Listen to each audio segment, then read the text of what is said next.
Ir praėjusią savaitę gavau čia šiokią tokią dovaną iš pono Gedvilo, kur sakiau, kad jeigu turėsiu laiko, gal ir perskaitysiu šitą parašytąją knygą ir galbūt net ir duosiu paskui paskaityti ministrui Dulkiui.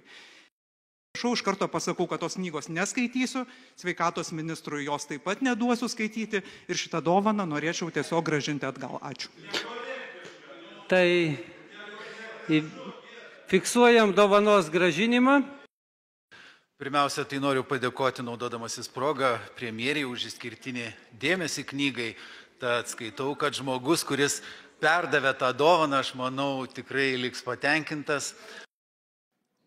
Tai premjerės tikrai neklausiu, nes kaip jau supratau iš šiandien ryto, kad perskaitė tą knygą, suprato savo klaidas ir atsakomybę, tik palinkėsiu per Kalėdas atrodyti ne kaip piktam Grinčui, o kaip Kalėdų seneliui. Tai būtų matyt geriausia, kas galėtų nutikti valstybei.